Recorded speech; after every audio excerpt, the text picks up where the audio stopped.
Au nom du Père, du Fils et du Saint-Esprit, Amen. L'autre jour, j'ai pu écouter un tout petit bout du débat entre le Père Horowitz et Maître Adrien Abozy, au sujet bien sûr, des vacantismes. En fait, le sujet, c'est pas des vacantismes.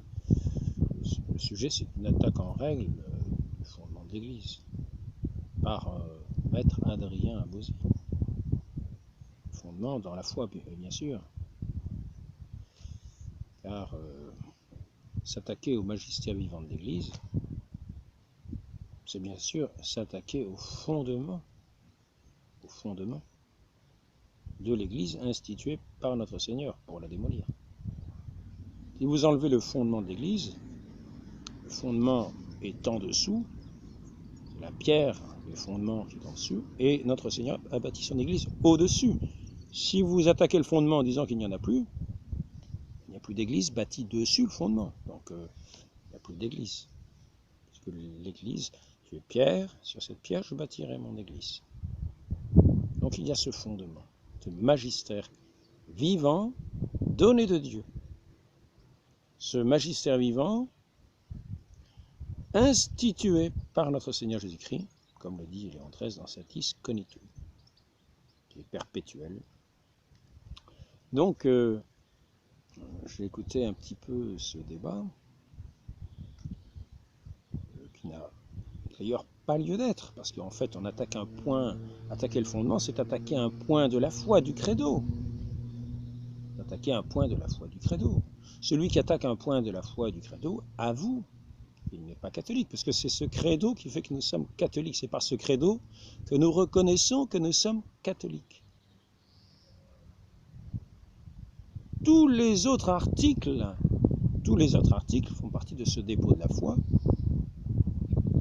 qui n'a été confié pour son interprétation qu'au magistère vivant de l'Église,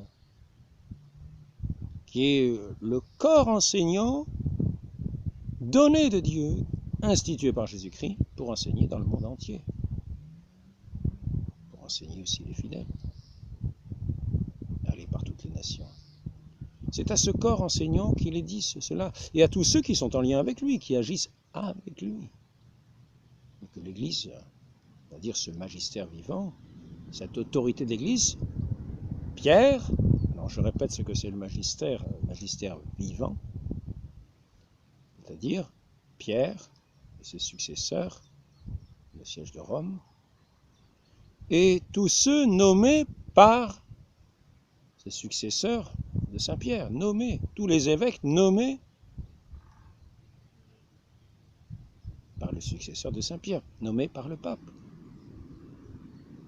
Les évêques nommés par le pape, pas des évêques qui ne sont pas nommés, ce qu'on appelle des évêques illégitimes, sauf cas exceptionnels, mais prévus par le pape, dans des cas, dans des pays de persécution, etc.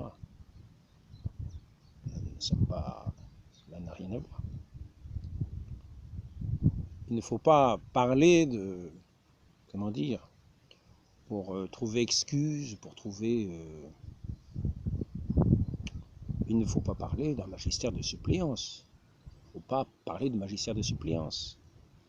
Car n'oublions pas qu'il est de deux fois, et c'est exprimé par les différents papes, que ce magistère est perpétuel, même en cas de vacance du siège apostolique. Tous les évêques, tout ce magistère vivant, tous les évêques qui ont été nommés par le pape, les évêques légitimes, continuent de gouverner et d'enseigner avec autorité, même en cas de vacance du siège apostolique. Les évêques légitimes, ce sont les évêques légitimes qui forment, qui constituent le magistère vivant.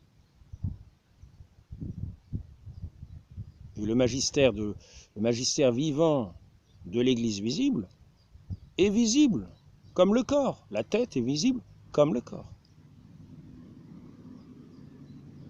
Il n'y a aucun doute. Donc, lorsque lorsque Monsieur Abosi, Maître Abosi, fait le reproche au père Horowitz d'être un petit peu lâche avec les constitutions de l'Église, qui ensuite il parle de la visibilité de l'Église à travers les chapelles Unacum. Il dit la visibilité définie par les papes, vous voyez, se sert du magistère écrit, je crois que non, ça ne s'appelle pas magistère mort, enfin je ne sais plus exactement le terme, enfin, le magistère écrit, c'est pas le magistère vivant. Le magistère vivant, unique interprète du dépôt de la foi. Donc tous ces textes-là, c'est le magistère vivant qui en est l'unique interprète pour enseigner. Unique interprète, exclusivement. C'est-à-dire que nous avons notre enseignement exclusivement du magistère vivant, c'est-à-dire Saint-Pierre et les évêques. Voilà. C'est la constitution, c'est le fondement de l'Église sur lequel nous faisons croître notre foi, sur lequel l'Église est bâtie. Enlever le fondement, toute cette interprétation, tout ce qui est de la foi sombre avec ceux qui l'ont rejeté.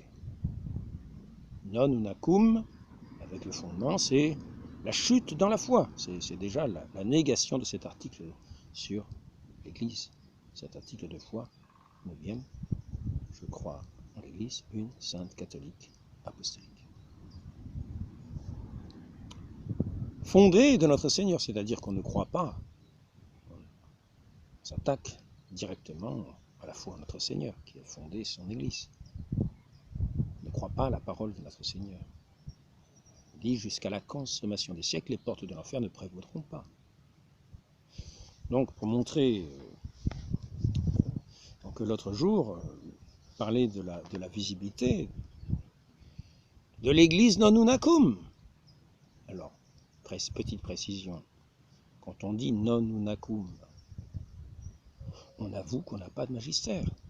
Parce que si on avait un magistère, on dirait unacum avec le magistère vivant. Mais dire non unacum, ça veut dire qu'on n'a pas de tête. On n'a pas de magistère. On n'a pas l'autorité divinement inspirée pour l'interprétation du dépôt de la foi. C'est-à-dire qu'on nage en eau houleuse, chacun avec ses petites opinions et ses petites interprétations, qui ne sont pas du Saint-Esprit, puisque c'est contre le Saint-Esprit, puisque le Saint-Esprit inspire le magistère vivant de l'Église pour exprimer les choses de la foi. Donc si on s'oppose au magistère vivant de l'Église, on ne va pas dans le sens du Saint-Esprit. On montre par là, et c'est d'ailleurs ce que dit Pie XII, qu'on n'a pas l'assistance du Saint-Esprit, qu'on est même contre le Saint-Esprit. La phrase de Pie XII, ce sujet est simple. Le refus même de se soumettre est un argument convaincant. Les laïcs qui parlent et agissent ainsi ne sont pas conduits par l'Esprit de Dieu et du Christ. C'est assez clair. C'est assez clair. C'est l'allocution pour la canonisation de Saint Pie X par Pie XII. Donc, M. Abosi, Maître Abosi, nous dit que ce qui est de l'Église visible, c'est ce qu'on voit, ce qu'on touche. Les chapelles, on les voit, on les touche. Mais malheureusement, leur magistère, on ne le voit pas, on ne le touche pas. Le magistère de tous les évêques nommés par le pape, on ne le voit pas, on ne le touche pas. Perpétuel, même s'il y a un évêque qui a été défaillant, qui est allé dans le schisme, avant sa conversion, les autres évêques, on ne les voit pas. On ne les voit pas, on ne les touche pas. Il n'y a pas de magistère. Il n'y a pas de magistère. Il n'y a pas de fondement. Il n'y a pas de fondement, il n'y a pas d'église sur le fondement. Donc ce n'est pas l'église de notre Seigneur Jésus-Christ. C'est non unacum, avoue qu'ils ne sont pas l'église de notre Seigneur Jésus-Christ. Je reprends. Après je arrêterai parce que je crois que je n'ai pas beaucoup de temps. Jésus-Christ a institué dans l'Église un magistère vivant, authentique et de plus perpétuel, c'est-à-dire perpétuel. C'est-à-dire qu'aujourd'hui, il y est perpétuel, jusqu'à la consommation des siècles. Magistère vivant, authentique et de plus perpétuel. Donc à l'instant présent, il s'exerce encore. Tous les jours, il s'exerce, comme le dit très bien Maître Abosi, tous les jours, le magistère vivant s'exerce. Voilà.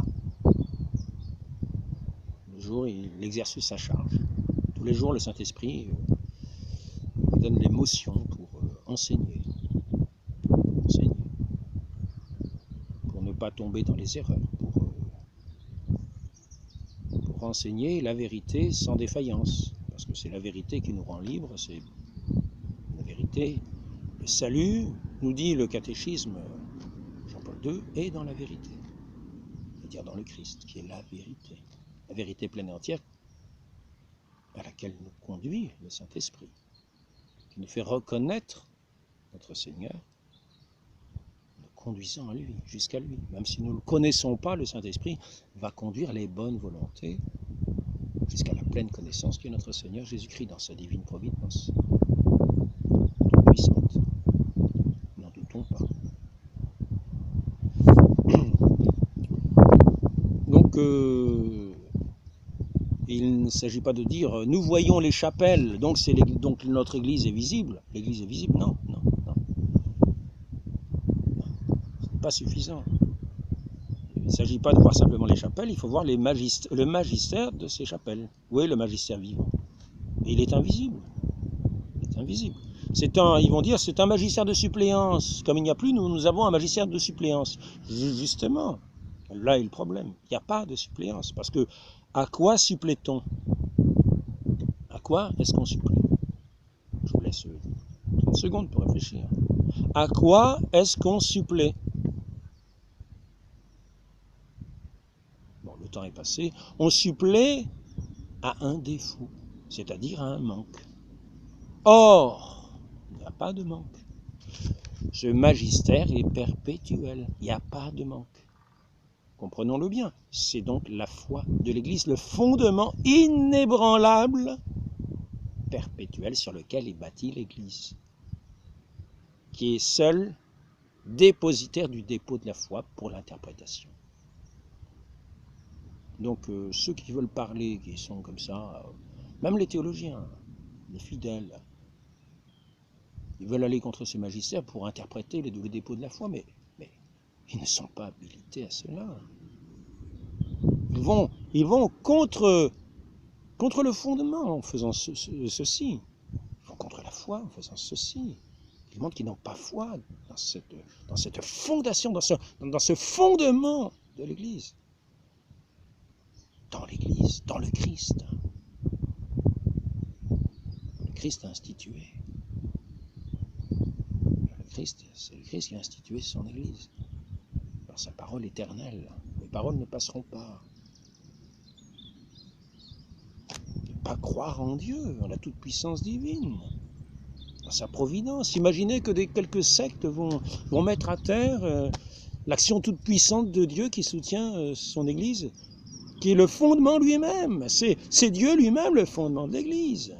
Car c'est lui qui établit le fondement, et c'est pour cela que ce fondement est inébranlable, assisté du Saint-Esprit avec la présence du Christ. S'imaginer le contraire, c'est avoir perdu la foi dans ces choses, même dans ces choses élémentaires, même dans la toute-puissance de Dieu, dans sa providence. Cela n'a aucun sens. Donc écoutons l'Église de la manière qu'elle veut, la manière qu'elle s'exprime, et non pas de manière à biaiser toujours son discours et à voir toujours d'une manière non catholique. C'est une règle de l'Église que tout ce qui est enseigné, nous devons le recevoir, mais d'une bonne volonté, dans une manière catholique, pour exprimer la foi catholique. Et non pas chercher à montrer des petites choses pour interpréter d'une façon mauvaise. Pour dénoncer, c'est le propre de non serviam, de dénoncer, d'accuser l'accusateur.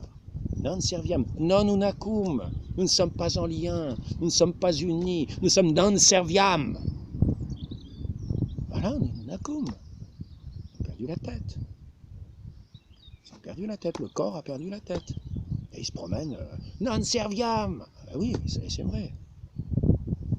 On va vous enseigner, on a perdu la tête. Non, ce n'est pas comme cela que parle le Saint-Esprit, l'esprit de sagesse. Quand on a perdu la tête, c'est qu'on a perdu aussi le sens. Donc, voici ce que nous dit aussi Pie XII. Dieu a donné à son Église un magistère vivant, en même temps que les sources sacrées, pour éclairer. Donc il a donné un magistère pour éclairer et pour dégager ce qui n'est contenu qu'obscurément. Et comme implicitement, cela rejoint la lettre de Saint Pierre.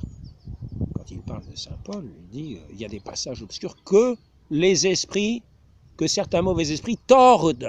Voilà, c'est ce que je vous disais à l'instant. Il y en a qui biaisent, il y a des esprits qui tordent, même les Écritures. Donc ils vont tordre aussi l'enseignement de l'Église.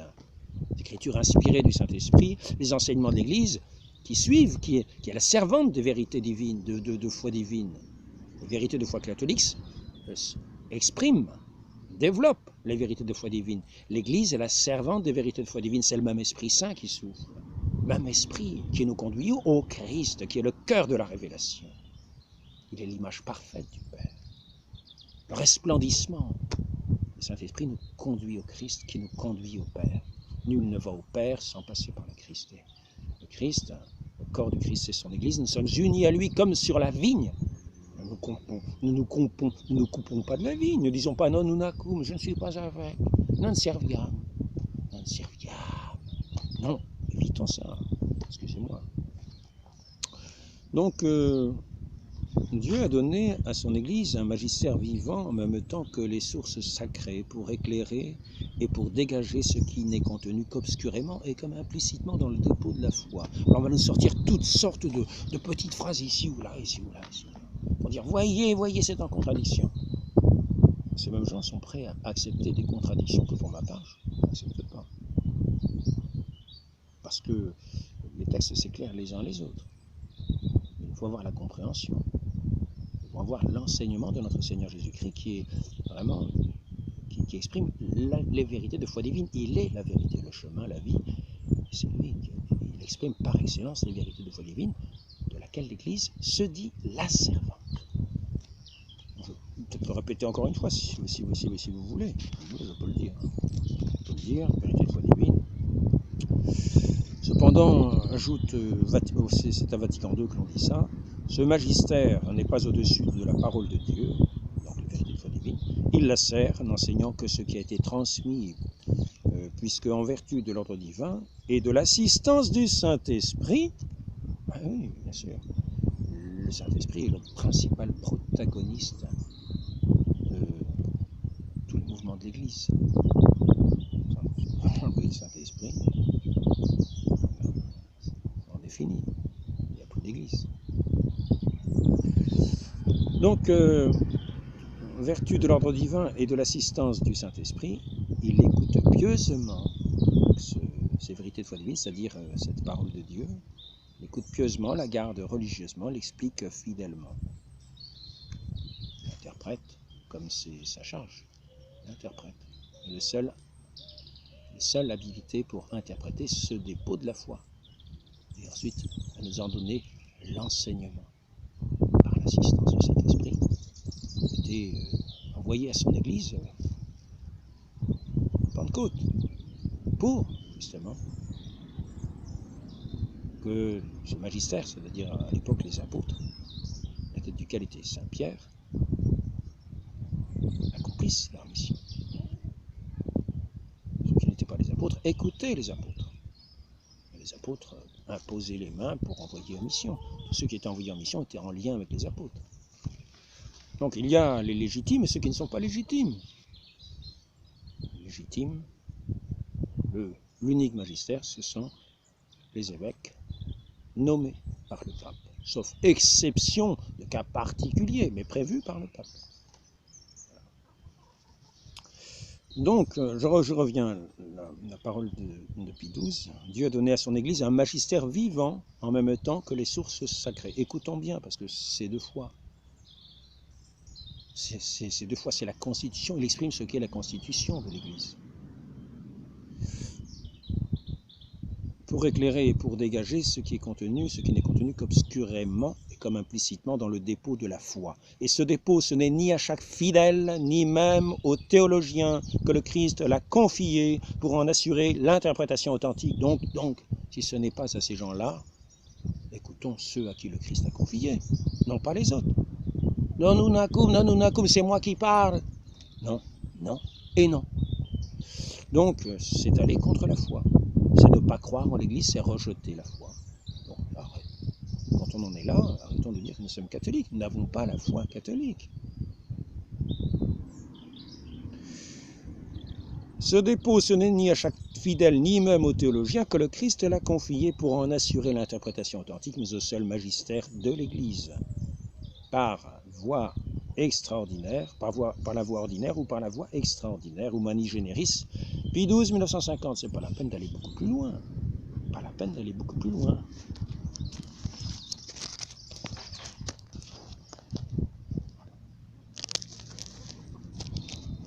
Je ne sais pas si vous voyez bien.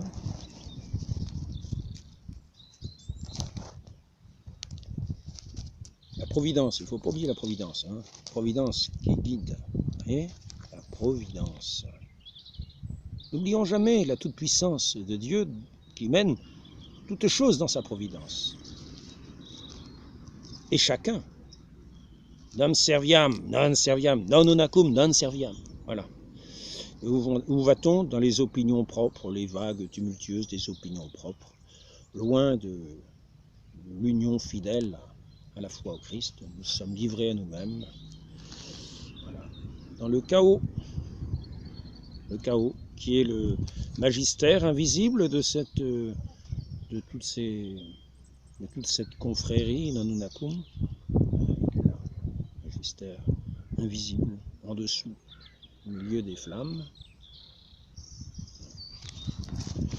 Bon, je ne sais pas si c'est très concluant, mais je voulais juste montrer un petit aperçu, c'est-à-dire que quand on dit qu'on a des chapelles visibles et donc c'est l'église visible, non, il faut montrer le magistère.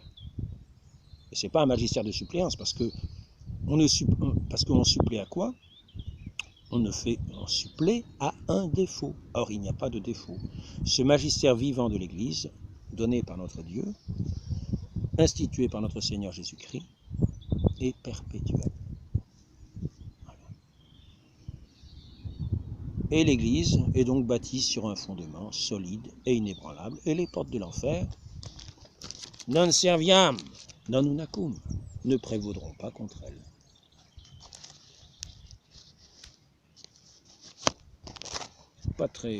C'est pas difficile, c'est pas facile, je vais tordre un petit peu l'image. Donc voilà, je crois que j'ai presque terminé. Donc, le refus même de se soumettre à un argument convaincant, le refus même de se soumettre est un argument convaincant. Les laïcs qui parlent et agissent ainsi ne sont pas conduits par l'Esprit de Dieu et du Christ. Donc, revenons, faisons un acte de foi.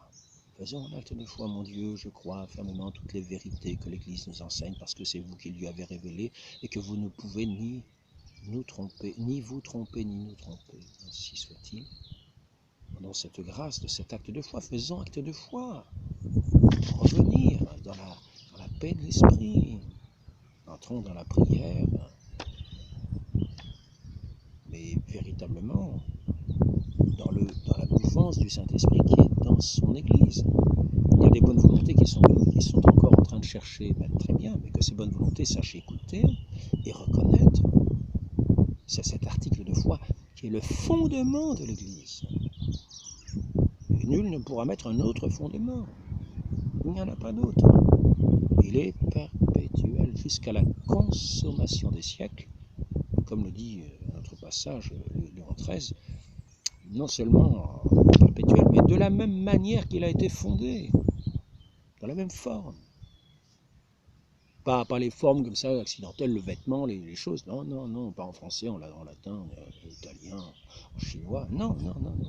Une forme, ça veut dire magistère vivant, le dépôt de la foi, magistère vivant qui interprète le dépôt de la foi, les fidèles qui ont la grâce d'écouter par cet Esprit Saint qui leur ouvre l'oreille aux paroles de vérité, qui les guide à la vérité tout entière.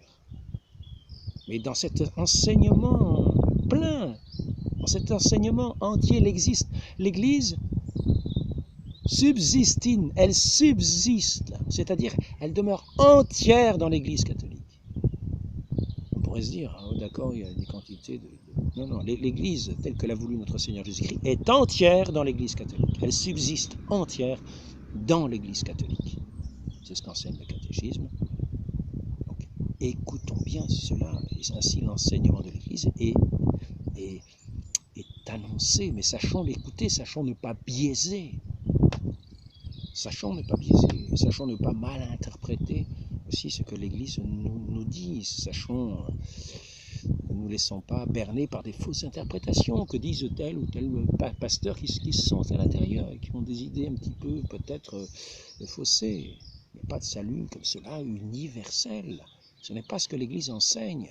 Il faut vraiment nous tenir sur la voie étroite sur laquelle notre Seigneur nous mène, cette voie de la foi.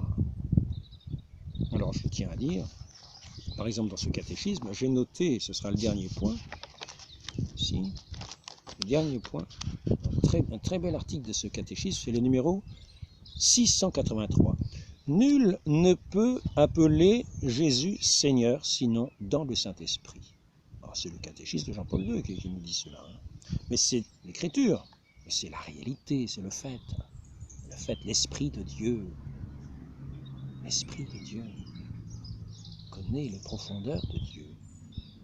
L'Esprit du Christ va nous révéler le Christ, va nous faire reconnaître qu'il est le Seigneur, va nous faire reconnaître tout ce qui tient de la foi véritable, pour entrer dans cette pleine connaissance qui est notre Seigneur Jésus-Christ, qui est la vérité, le resplendissement de la gloire du Père. Par lui, il est le chemin vers le Père, et il nous conduit au Père. Je vais tout simplement le lire. Dieu a envoyé dans nos cœurs l'esprit de son Fils qui crie « Abba, Père ». Galates 4, 6. Nul ne peut appeler Jésus Seigneur sinon dans le Saint-Esprit, 1 Corinthiens 12, 3. Donc ça, c'est le catéchisme qui énonce ça. Cette connaissance de la foi n'est possible que dans le Saint-Esprit. C'est lui qui vient au-devant de nous et suscite en nous la foi. Pour être en contact avec le Christ, il faut d'abord avoir été touché par l'Esprit Saint, par notre baptême. Premier sacrement de la foi, la vie qui a sa source dans le Père, nous est offerte dans le Fils, nous est communiquée intimement et personnellement par l'Esprit Saint dans l'Église.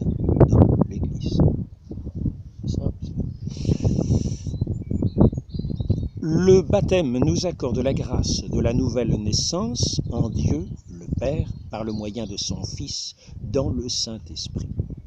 Car ceux qui portent l'Esprit de Dieu sont conduits au Verbe. Je répète, c'est très important. C'est ce que je passe mon temps à dire dans ces vidéos. Ceux qui sont de bonne volonté sont conduits par l'Esprit Saint. Ceux qui prêtent l'oreille sont conduits par l'Esprit Saint. Ils sont conduits où? À la vérité tout entière. Et la vérité tout entière, c'est le Christ. Ceux qui portent l'Esprit de Dieu sont conduits au Verbe, c'est-à-dire au Fils.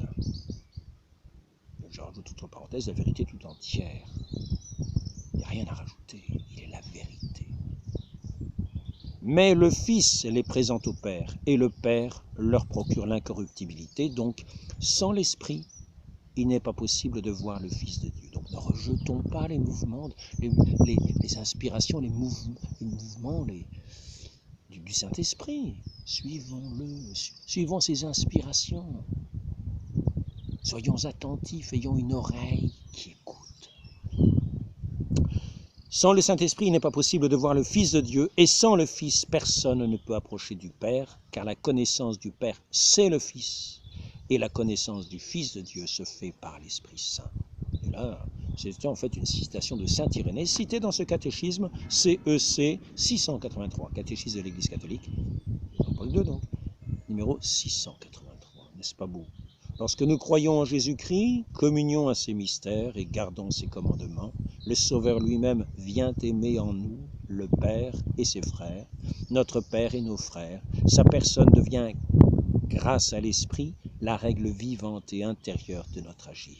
Ça, c'est le numéro 2074 de ce même catéchisme. Très Sainte Vierge Marie, accordez-nous cette grâce de cette oreille qui est ouverte, toutes ces inspirations du Saint-Esprit, cette bonne volonté qui nous fait fera parvenir à la vérité tout entière, jusqu'au salut, jusqu'à la gloire du Père. loueront éternellement à vos côtés, très sainte Vierge Marie. Amen. Au nom du Père et du Fils et du Saint-Esprit. Amen.